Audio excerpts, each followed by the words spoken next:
Emma Raducanu lost a tennis match. I had never seen her lose a match point before. I followed her during her Wimbledon run, and she didn't finish that fourth round match against Tomljanovic. And then she did lose a match in San Jose to Zhang Shui. I didn't see that match.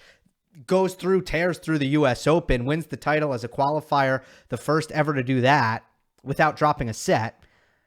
And now I've finally seen Emma Raducanu lose a match point at Indian Wells in her return to action against Aliaksandra Sasnovich in the first round. And she loses it in straight sets, 6-2, 6-4. A lot is going on in the life of Emma Raducanu right now. She doesn't have a coach, and she's got an enormous amount of pressure on her, although she says she doesn't. So let's talk about these things.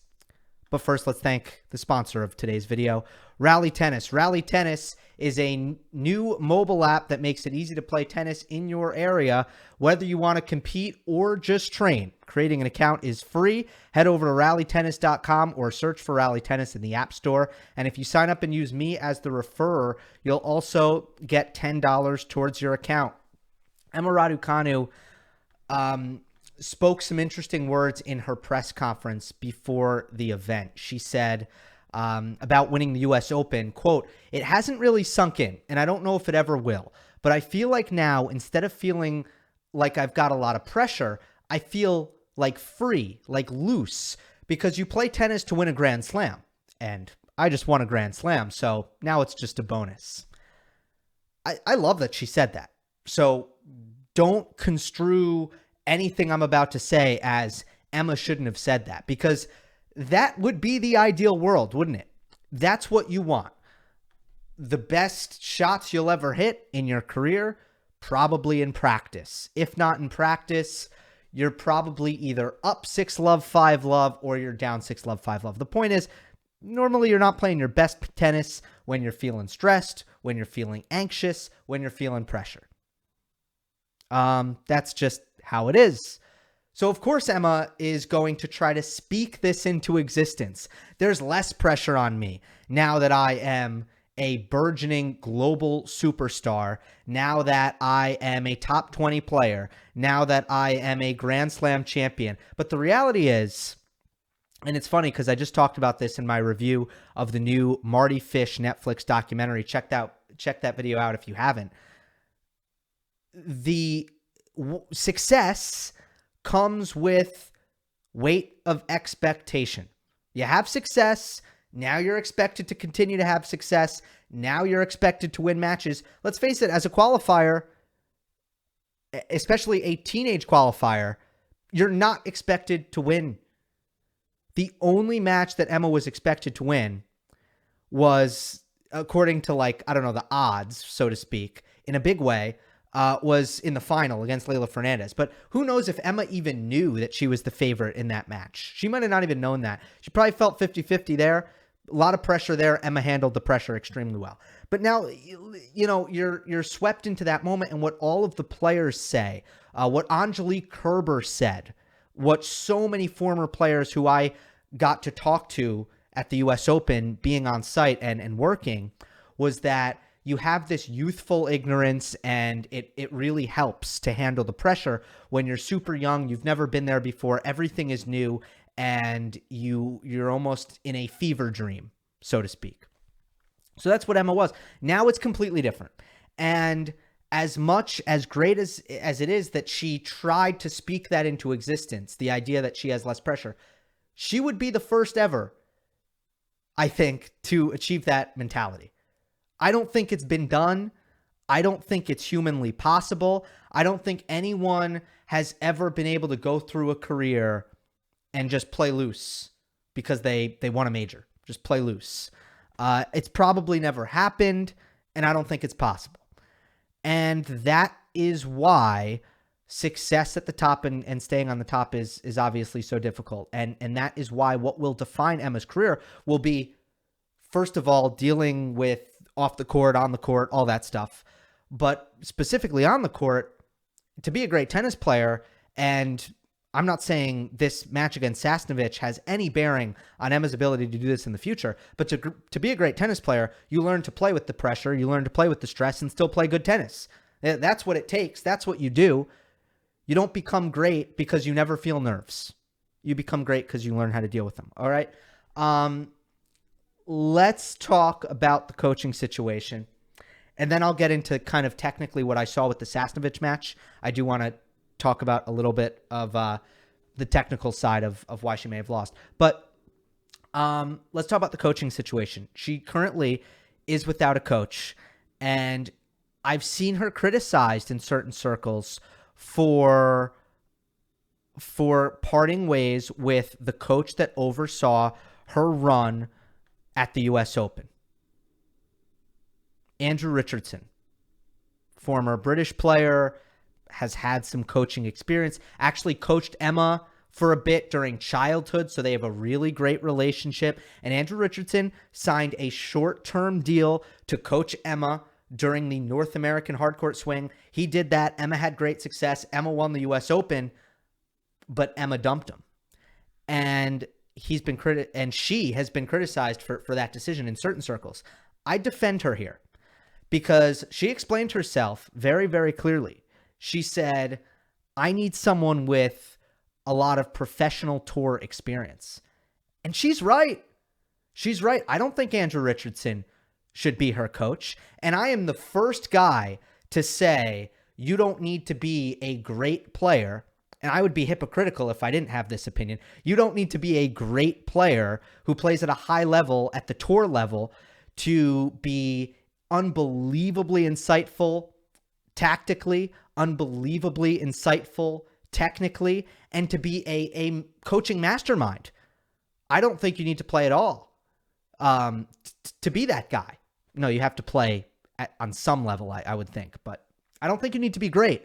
I don't think you need to be a great player to be a great coach. No way. No way that's the case. But what does Emma need right now? Emma needs someone who can guide her through the experience that she is about to go through as a player, a young player who has unbelievable expectations, now an unbelievable amount of fame, and is going to need to learn how to handle life as a star on the WTA tour and a top player. Andrew Richardson has never coached a top player. Andrew Richardson has never been a top player. So I'm sure he's a great coach. He might be the best coach ever. That's not what Raducanu needs right now. Raducanu doesn't need someone who is going to give her the best tactics and the best technique. Hopefully you get both in this, but I think what's going to define Raducanu's success or Raducanu's failure at this stage in her career is probably going to be how she handles all of this mentally. So she should want someone with professional tour experience. Nigel Sears, her coach at Wimbledon, he's coached a lot of top players. If that relationship would have worked, great. But she parted ways with him. You're jumping the gun if you think this is a problem right now. You're jumping the gun. Now, if it becomes a pattern that Emma can't have a consistent relationship with the coach, I don't love that. I would think that would be a problem, but we're not there yet. Not even close. You're jumping the gun if you think the coaching thing is a red flag right now, in my opinion. Now, it has been rumored that she's looking at Carlos Martinez. Carlos Martinez fits the bill. Coached Justine Henin, and more importantly, Li Na. Li Na was in exactly the position that Emma Raducanu was in. Top player, won majors, global superstar. That's what Emma needs. Someone who can guide her through that. I think it might be even better if she had someone who has experience with that on the level of a player. But Carlos Martinez fits the bill as someone who has had experience in those moments in that chair, trying to guide someone through stardom and life as a top player. So the coaching thing, I think she's totally on the right track. I don't think there's a problem. Now, what happened here against Aliaksandra Sasnovich? It could have been a couple of things, but here's what I saw on the court.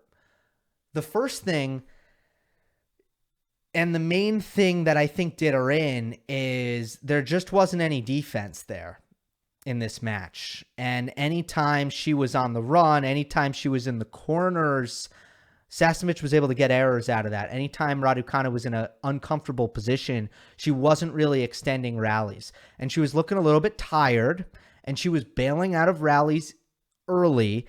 And even when her heart was in it, maybe defending, her ball tended to sail long a lot of the time when she was looking for that extra depth.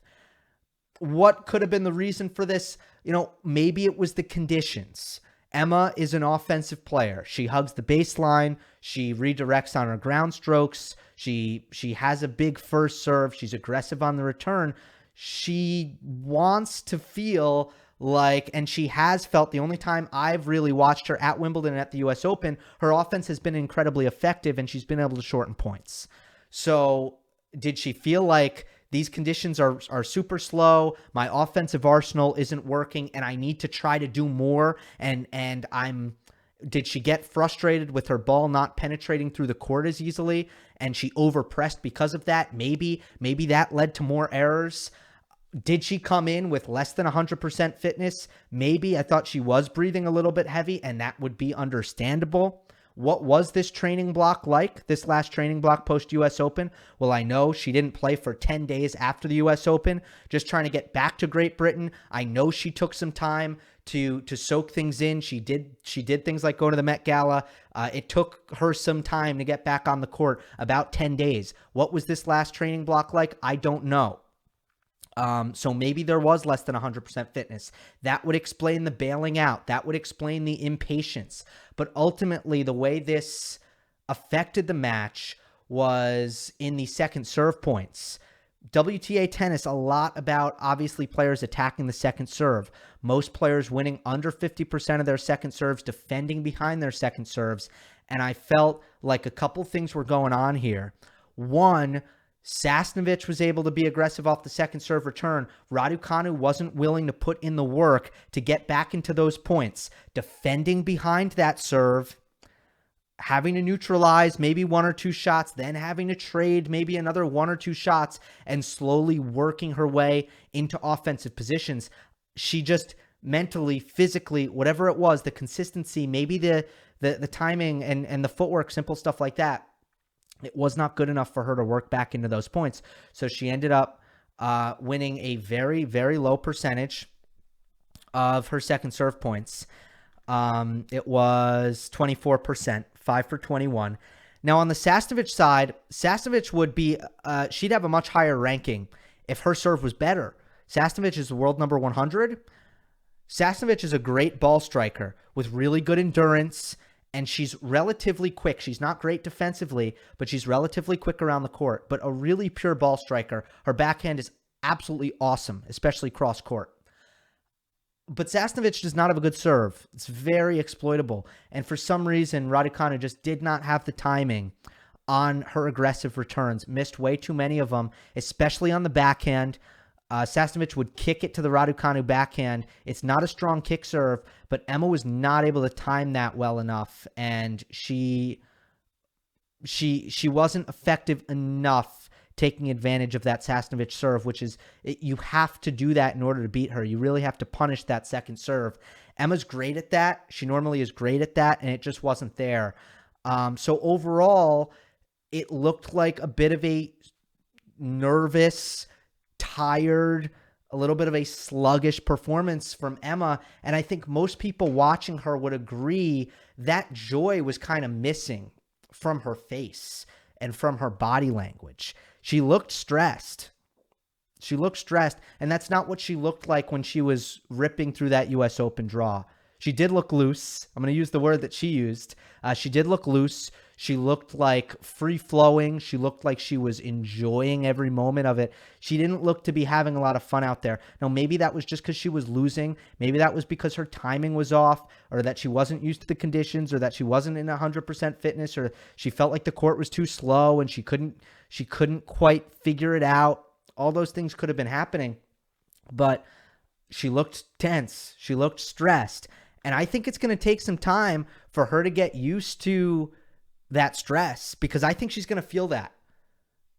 Just going back to what I talked about at the beginning of this, I don't think it's realistic that she's not going to feel a level of tension when she takes the court and a level of expectation and a weight that she has not had to deal with in her career, really, or she did not have to deal with during the U.S. Open.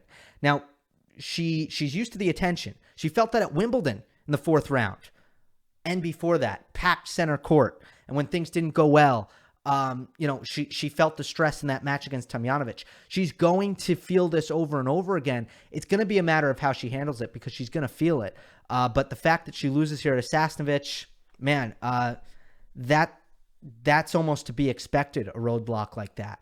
It's not going to be. She's unbelievably talented. I love her game. I'm a huge fan of her footwork, her movement, her technique, her serve, her forehand, and even her backhand.